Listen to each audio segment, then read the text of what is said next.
Martin McDonagh is one of the greatest filmmakers of our generation. He has a very unique perspective on storytelling that you find with very few directors and writers these days.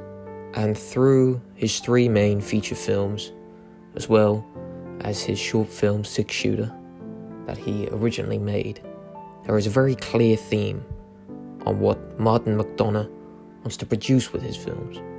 The main three themes tend to be suicide, murder, and comedy, which is sort of a strange mix, but they are mixed together.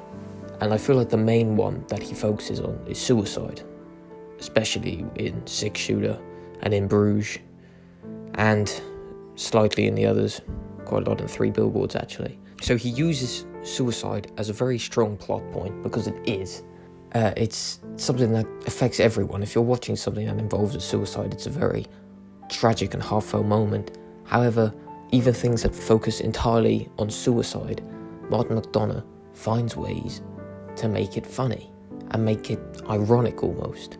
In Six Shooter, we see at the end, after the deaths of most of the characters we've come to see, the character that we have followed, played by Brendan Gleeson, he pulls out his gun with the 2 bullets in. He shoots his rabbit, the last remaining thing that means anything to him, because he wants the rabbit to die with him. And then he goes to shoot himself, but drops the gun, and the gun misfires, leaving him with a dead rabbit in his arms and an empty gun. And he's still alive, where he does not want to be. And it's actually funny. And I recommend that you watch Six Shooter, the whole film. It's only like 26, 27 minutes. And it's on YouTube actually. And it really gives you a sense of what Martin McDonagh wants to create. And in Bruges, which I'd say is probably my favourite of the three main films that McDonagh has made, the irony in suicide comes back. And before I spoil it, I do recommend that you watch In Bruges. One of the greatest films of the 21st century, if not all time. Absolutely fantastic. And that's mainly down to the writing, as well as the unbelievable performances. But what I wanted to touch on with this suicide point is that Ray, played by Colin Farrell, after we find out, has killed a little boy in a misfire during his first sort of hit as a hitman, which obviously went wrong.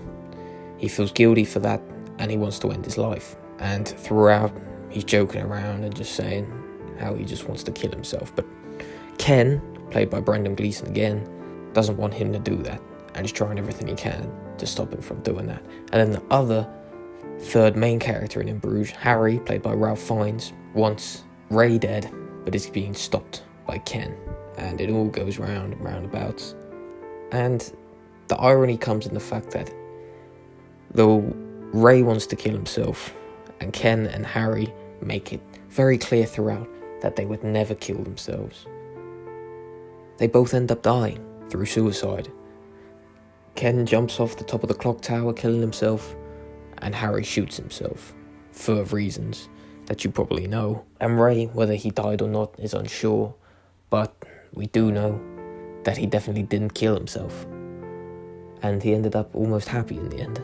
And I think that's so clever to make such a comedic thing out of such a dark thing. And if you're listening to this and you've never seen the film, which again, I really recommend you do, you'll probably come to understand that it is funny, and it's hard to think how is a topic like suicide, even if it is ironically used, how that, if anything, that's even worse. But just the way that it's done is just such clever storytelling, and it's almost difficult to explain because you have these dynamics between these characters. And Martin McDonagh really makes it clear that almost every single character we see in all of his movies is not perfect. And they have this almost depression, and they have these issues that they're trying to deal with. And in some cases it's being suicidal, in a lot of cases it's just being mental, being crazy, or just being generally unhappy. And later on we see in Three Billboards, which is by far his most serious film, which I definitely think should have won the Oscar in 2017 over The Shape of Water. I very much like Guillermo del Toro, But I did not like The Shape of Water. And Three Billboards was by far the best film that year. Fantastic storytelling. Really, really was amazing. And the idea of suicide in Three Billboards is obviously dealt with much more carefully, but much more realistically as well.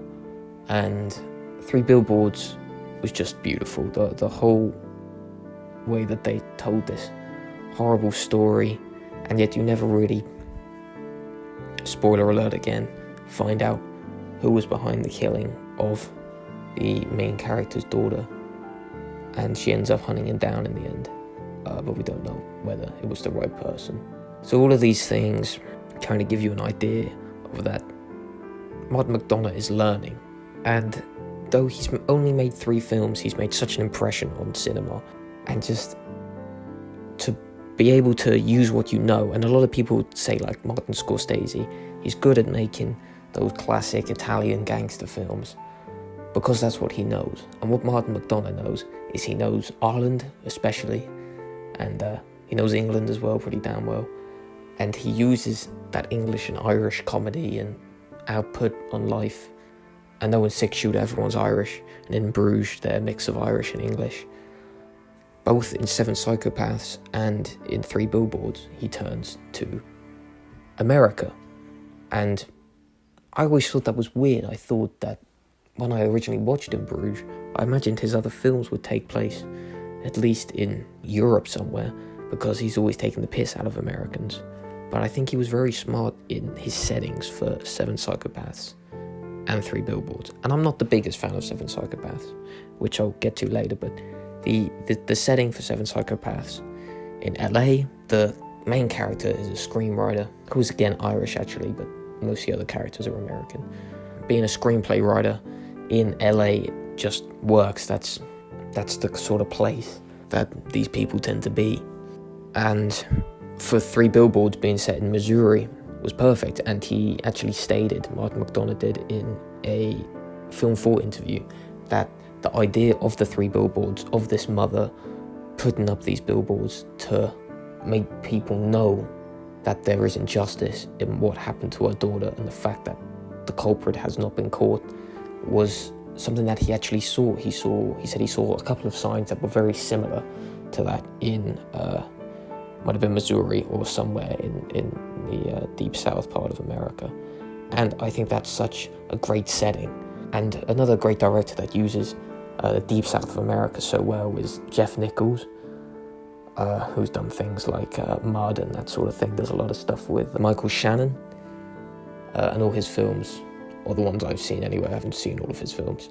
Ones I've seen I've thought were very good, and what makes them so good is the setting of this deep south of America. And I think what Martin McDonagh did was he appreciated that setting. He learnt it, and he used it to his advantage, and he found the perfect actors, and he often uses the same actors again across at least a couple of his films. And Sam Rockwell, who he's used a lot recently, is just one of the best actors I think out there today. Completely brilliant, and McDonagh actually says that himself. And yeah, the whole storytelling and the black comedy, and I mentioned murder as well, which I think is just obvious. There's a lot of themes of kill each other, but it's not really like important. I think it's mainly actually the suicide in the black comedy, around how you can use kind of these dark moments and bring comedy out of them. And I think as a director, that's so difficult. Comedy is by far one of the most difficult things to make. And, you know, any old person could make a horror film. Anyone can scare anyone. But can everyone make someone laugh? No, they can't. And especially when you're writing a script for movies like this, it's so difficult to be able to create these comedic moments, especially in such dark tones. And I think with all these greatly written characters and all these amazing actors, Martin McDonagh has just hit the nail on the head with how to create these morbid yet funny, stupid scenarios. And they're all brilliant films.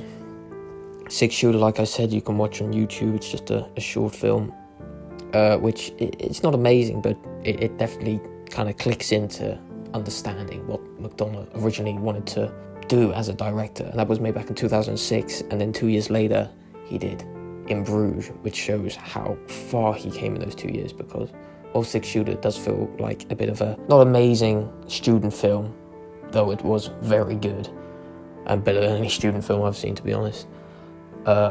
In Bruges, just completely wow, amazing film. And if you want to watch a comedy that isn't just a stupid late night comedy, that is actually a meaningful laugh but has these important moments, it'll make you laugh and it will make you cry, then In Bruges is the film you want to watch. If you want to watch almost Tarantino-esque, stupid, dark comedy, then watch Seven Psychopaths. That one won't make you cry, but you will enjoy it. It's very kind of, I say Tarantino-y because the opening, especially that opening scene, just straight out of a Tarantino film. So Seven Psychopaths is very good in that sense, but probably not his best film. And then Three Billboards Outside Ebbing, Missouri, full name, is a must-see for any film lover. Definitely not a funny film, though it has a couple little laughs. It's definitely a darker take on what things like suicide, murder, and crime kind of all account to, and the problems that causes, this death of this one girl, and how that ripples out and affects all these different people, and especially her mother, who takes it upon herself to make things right. It's a fantastic story, really is fantastic, and so believable as well. A lot of these films, I don't think, handle it properly, but it feels so real. You can't fault that film. It knows what it's talking about, and it knows how to deal with these very morbid scenarios, and that all comes down to McDonagh's directing and writing, and how he makes sure every actor and every moment is perfected. Like in Three Billboards, oh my god, that scene with Sam Rockwell, where he beats Red and throws him out the window. Just the music and the way it's shot and the way Sam Rockwell acts. I think there's few moments in film that are perfect cinema, and that is one of them. And that alone proves how good Martin McDonagh is. But all of his work, altogether, just shows that Martin McDonagh is one of the greatest filmmakers of this generation.